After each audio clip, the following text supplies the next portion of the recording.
Franchement, c'est un grand honneur pour nous et pour moi de pouvoir représenter mon peuple iturien à cette table ronde que le président a convoquée. Et nous la remercions sincèrement. Et la particularité, c'est qu'il nous a mis devant notre responsabilité pour décider des 3 thématiques. La première, c'est la levée pure et simple de cet état de siège. Le 2, c'est le maintien de cet état de siège.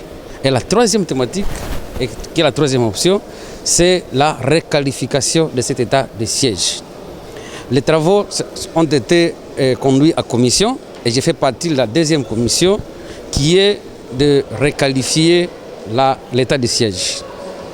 À propos de la requalification, parce que c'est là que j'ai travaillé, nous avons compris que la requalification n'est rien d'autre qu'un maintien de l'état de siège. Et la population d'où je viens, et par ma propre conviction, je suis contre cette requalification, je suis contre le maintien et nous voulons la levée pure et simple de cet état de siège parce qu'il a montré ses limites. Nous sommes venus représenter le peuple et le président de la République, que j'ai, avec tous les honneurs, nous a demandé de donner la position qui est la meilleure pour notre peuple, pour notre pays. Et comme je vous l'ai dit, nous voulons seulement, comme le peuple l'a dit, la levée pure et simple de cet état de siège. Je vous remercie. Merci beaucoup, honorable. Mais un mot à Swahili. Aksanti, Swahili ndio lugha ya kwetu kwa Est. Kwa majina ni Kambale Ngendo, honorable élu de la ville de Bunia. Hapa tunapatikana Kinshasa ndani ya table ronde yenye chef de l'etat wetu alikovoke, na tunamshukuru sana kwa kuwa ametupatia hiyo muda ya kuzungumza juu ya etat de siège. Travaux inaenda ndani ya makomisio juu ya tematike 3. Tuitike tuendelee na etat de siège ou bien tuitoshe carrément ou bien tuimodifie kidogo. Mie natumika ndani ya komisio ya kuunda etat de siège yenyewe. Lakini kwa mwisho apres kisha kazi tunaona ndani ya komisio ya kwetu kuunda ile etat de siège haina tena maana. Na population ya kwetu na sisi wenyewe gisi mkubwa wa inji anasema tulete decision na responsabilité ya kwetu, tunaona tuende tu kwa kutosha ile etat de siège. Turudie kwa administration civile, kisha arme ifanye nguvu yake yote, kwa sababu ndiyo role regalie yake kurudisha amani. Aksanti. Organisé par le président de la République sur l'état de siège, qu'est-ce qu'on peut retenir d'abord par rapport à cette table? Effectivement, la table ronde a été convoquée par le gouvernement national de notre pays. Alors nous sommes arrivés pour la table ronde. Alors sur terrain, nous avons trouvé, il y avait eu déjà des travaux préparatoires de cette table ronde qui a relevé 3 thématiques. La première, le soutien de l'état de siège. Il y a la requalification de l'état de siège et enfin la levée de l'état de siège. Alors involontairement, les participants ont été répartis en 3. Donc un groupe pour travailler sur le soutien, l'autre pour travailler sur la requalification et le dernier groupe pour travailler sur la levée de l'état de siège. Alors dans tous ces groupes, les gens ont pensé à soutenir l'idée de la levée. Même dans la commission qui devait parler des métiers, il y a eu des soulèvements. Il y en a qui ont même quitté la salle de commission parce qu'ils ne voulaient pas qu'on parle des métiers. Même chose pour la commission de la requalification. Tout le monde a opté pour la levée. Donc les gens n'ont pas voulu sentir cette requalification qui est aussi, on dirait, synonyme des métiers de l'état de siège. Donc À conclusion, les gens sont fatigués avec l'état de siège parce que l'état de siège n'a pas atteint son objectif. Donc, celui de faire imposer la paix, ça n'a pas eu lieu. C'est comme ça que tout le monde pense qu'on puisse lever l'état de siège. Voilà, honorable, un mot à Swahili. Ndio, nashukuru kwanza wandugu wangu wa journalist kwa sababu kama tulifika hapa Kinshasa, tulifika mambo ya table ronde, tuongelee etat de siège. Mekufika hapa kukuta waliweza kutumikia deja ile table ronde na walitosa option tatu, ile ya kuchunga etat de siège tena, ya pili ilikuwa namna ya kuona kuredefinir, donc kuona requalification, donc kutaja ile etat de siège kwa namna ingine, na ya mwisho ilikuwa kuondosha ile etat de siège. Na wakati tunaingia kuma commission, tout le monde, watu wote wanania moja ya etat de siège kuondoshwa. Ile ndio ombi la kila mmoja kwa rais wetu wa nchi. À nos collègues de l'Ituri et du Nord Kivu, de manière à ce que nous puissions cogiter ensemble et suivre les options levées par son Excellence Monsieur le Président de la République pour que nous puissions prendre des résolutions qui iront dans le sens non seulement d'éradiquer l'insécurité Yassa et nos confrères, nos compatriotes, excusez-moi, de l'Ituri et du Nord Kivu, mais que nous puissions, une fois pour tous, décider de la levée totale, plénière de l'état de siège qui ne permettent pas à nos concitoyens de pouvoir jouir pleinement de leurs droits d'aller et venir et essayer de travailler pour le développement de ce coin. Alors, Excellence, vous êtes gouverneur de province, certainement votre peuple de la Mongala peut envoyer un message à leurs compatriotes qui sont dans le La Mongala a toujours contribué pour la paix dans ce pays, parce que vous verrez que parmi le Baya FRDC, il y a énormément enfants de la Mongala. Et la Mongala demeure solidaire à la partie nord de notre pays, parce que l'Ituri, le Nord Kivu, c'est une partie de la Mongala. Donc, le Nord Kivu, l'Ituri, les deux provinces peuvent compter sur la Mongala et qu'ensemble, nous allons travailler ici. Ce qui justifie notre présence, bien évidemment, à ces assises. Nous allons travailler ensemble pour dans la situation qui arrive à l'Ituri et au Nord Kivu ne puisse pas se pérenniser pour que le développement de ce coin-là va être également le développement de l'ensemble de la République. Sinon, je vous souhaite bonne session à vous. Téléspectateurs, merci. La volonté du chef de l'État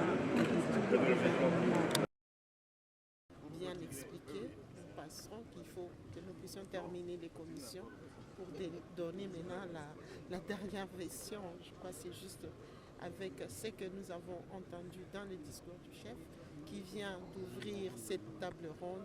Nous allons suivre en tout cas la voix du peuple, la voix de son Excellence pour que nous puissions arriver à une bonne fin et que nous puissions aller aux élections paisiblement et que toutes les personnes dont le président appelle aujourd'hui à revenir à la raison, ne pas s'attaquer à notre mère patrie. Il les a donné un appel, donc nous pensons qu'ils vont entendre et laisser la nation en tout cas continuer à se développer. C'est ce que nous pouvons dire à ce stade. Swahili par exemple.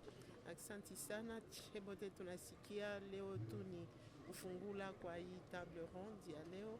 Tunawaza kama mkubwa wa nchi kama chef wa gouvernement waliongoza zaidi, na mkubwa anawaita wale wote wanakuwa abana munjia yenyewe kunaleta kimya mumkini yetu yote mzima ya RDC.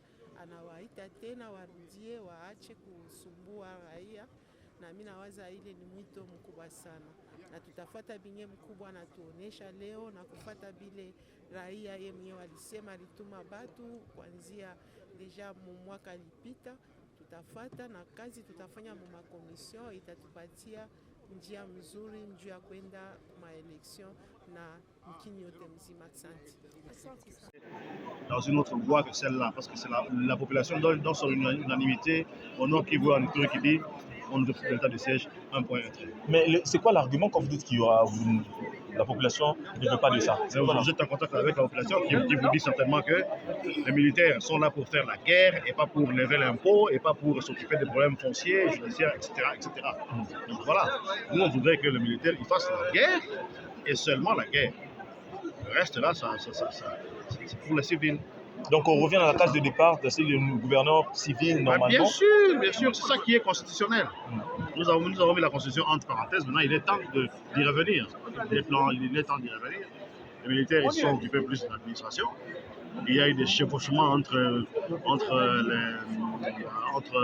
la problématique de la guerre, c'est-à-dire la guerre sur terrain, et les activités des gouverneurs. Donc voilà, il y a des chevauchements qui font que les opérations, parfois, elles en pâtissent. Donc il faut qu'on revienne à l'ordre constitutionnel. Jeune leader. Vous êtes dans la délégation de l'Ituri pour assister à la table ronde organisée par le président de la République sur l'état des sièges. Vous êtes habitant de l'Ituri. Qu'est-ce qu'on peut retenir de cette table ronde?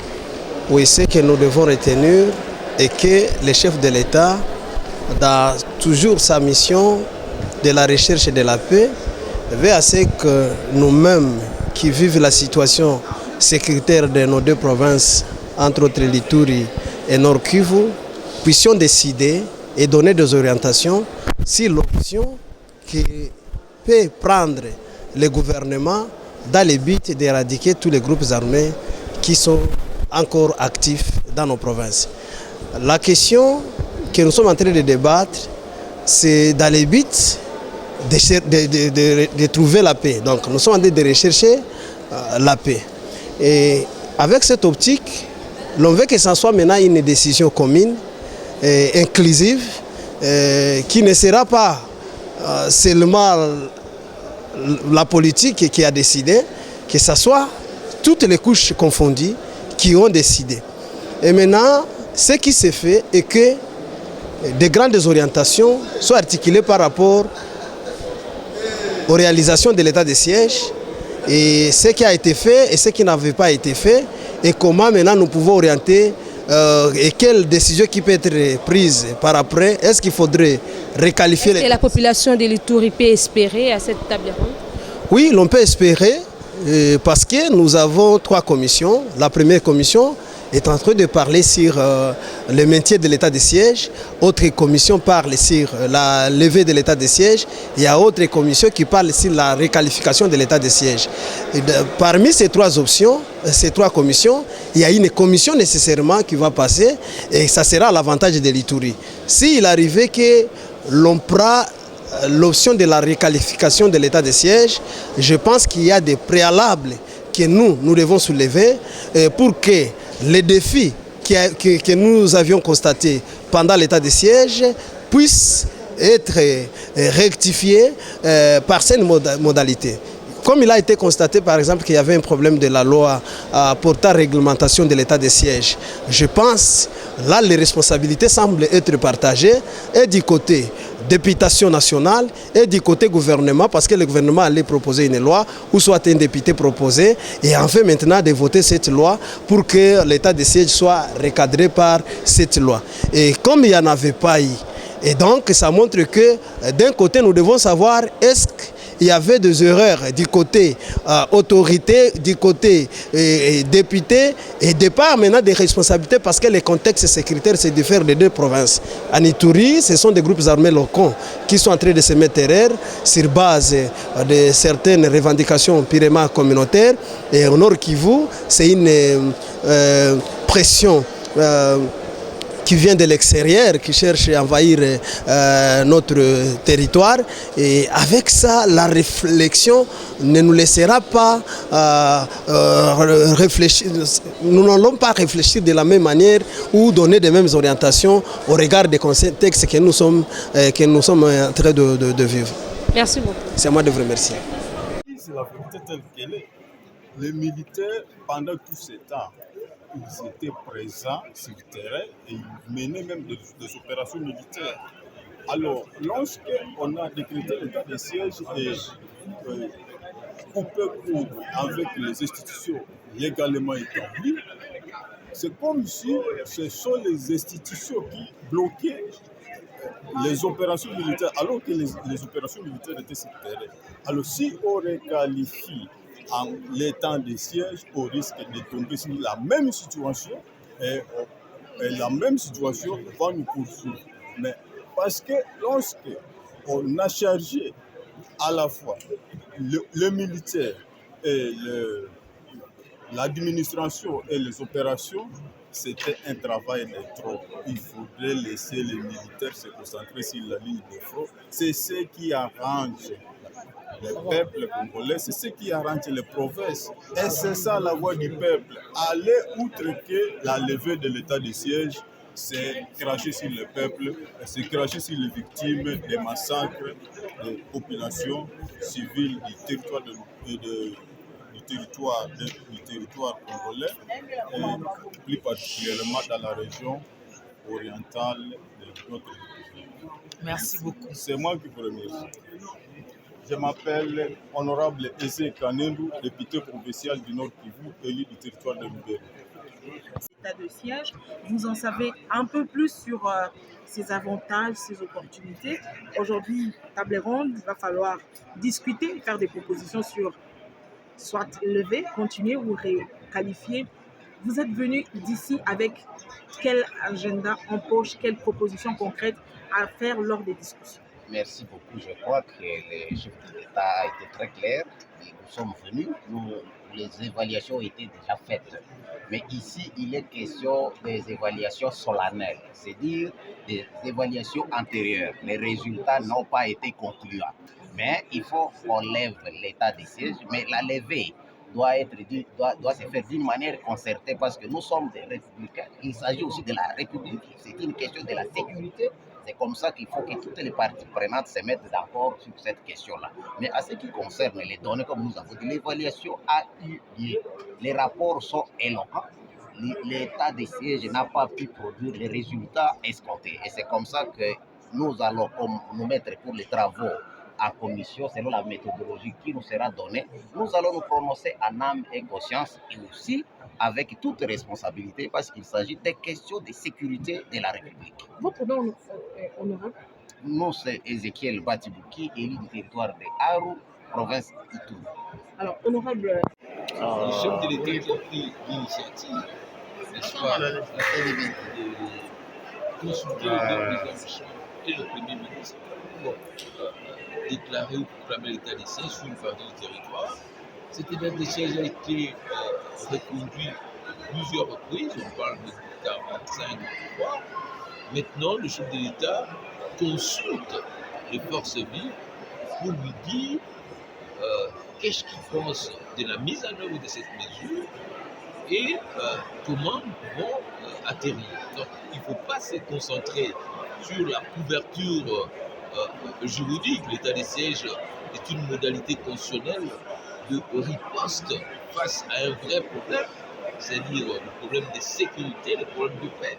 Donc, si on doit atteindre la paix par l'état de siège, ce qui a été une option, on va continuer à la faire. Si on peut atteindre la paix, la sécurité, l'intégrité par d'autres options, je crois que le chef d'État a toutes les informations nécessaires pour prendre une décision idoine et efficace. Et par rapport à la représentation de...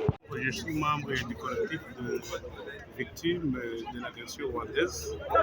Juste, je voulais répondre par rapport à la question que vous venez me poser. Je suis innocent au bureau. Nous pouvons dire que nous n'avons plus besoin de l'état de siège chez nous parce que c'est avant et après l'état de siège. Donc rien n'a changé et vous vous rappellerez qu'avant l'état de siège, même la CNC n'avait pas récupéré une partie de la République. Mais c'est après que l'état de siège a été mis en place qu'ils ont récupéré Bunagana, toujours déjà occupé, et même Massissi occupé par les agresseurs.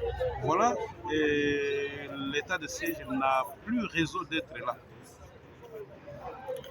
Merci beaucoup. C'est la vérité telle qu'elle est. les militaires, pendant tout ce temps, ils étaient présents sur le terrain et ils menaient même des opérations militaires. Alors, lorsqu'on a décrété l'état de siège et coupé court avec les institutions légalement établies, c'est comme si ce sont les institutions qui bloquaient les opérations militaires, alors que les opérations militaires étaient sur le terrain. Alors, si on requalifie en l'état de siège, on risque de tomber sur la même situation et la même situation va nous poursuivre. Mais parce que lorsqu'on a chargé à la fois le militaire et l'administration et les opérations, c'était un travail de trop. Il faudrait laisser les militaires se concentrer sur la ligne de front. C'est ce qui arrange le peuple congolais, c'est ce qui arrange les provinces. Et c'est ça la voix du peuple. Aller outre que la levée de l'état de siège, c'est cracher sur le peuple, c'est cracher sur les victimes des massacres des populations civiles du territoire du territoire congolais, et plus particulièrement dans la région orientale de notre pays. Merci beaucoup. C'est moi qui vous remercie. Je m'appelle Honorable Eze Kanendu, député provincial du Nord Kivu, élu du territoire de Lubero. Au nom du peuple congolais et au mien propre, je vous salue chaleureusement et vous souhaite la bienvenue à Kinshasa, capitale de la République démocratique du Congo.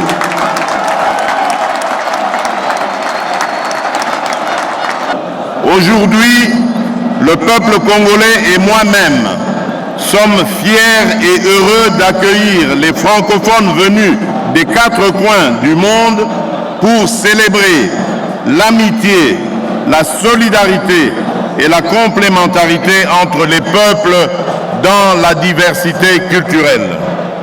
Pour nous, Congolais, cette 9e édition des Jeux de francophonie est pleine de symboles forts. D'abord, ces Jeux représentent le symbole pour les Congolais et les Congolaises de la réalité, de la vitalité de la famille francophone universelle. À travers ces Jeux, mes compatriotes, de même que les francophones dans leur acceptation la plus large, peuvent palper cette réalité et ainsi renforcer leur participation active à la vie francophone. En effet, il n'y a pas meilleure assurance vie pour la francophonie que l'implication de la jeunesse que nous avons le devoir de préparer à la reprise et à l'entretien du flambeau allumé non seulement par l'usage châtié de la langue française, mais aussi par les interactions multiples, notamment dans les activités sportives et culturelles, vecteurs de l'amitié entre les peuples, ainsi que des valeurs cardinales de la francophonie, dont la démocratie, les droits de l'homme et les libertés fondamentales, l'égalité entre hommes et femmes, la diversité culturelle et la solidarité. Ces 9e Jeux de la francophonie sont enfin le symbole fort de l'attachement de la République démocratique du Congo aux valeurs et objectifs de la francophonie, ainsi que de l'affirmation de son appartenance à la famille francophone. Notre pays a l'ambition de continuer d'y jouer un rôle significatif en tant que 2e pays francophone après la France en nombre de locuteurs et le plus grand d'ici à l'horizon 2050. À ce titre, l'avenir de la francophonie se joue également en République démocratique du Congo. C'est pourquoi, conscient de leurs responsabilités au sein de la francophonie et décidé à les assumer pleinement, notre peuple et ses dirigeants ont consenti d'énormes sacrifices pour organiser ces Jeux dans une conjoncture financière difficile due à la pandémie de Covid et à la crise de sécurité à l'Est.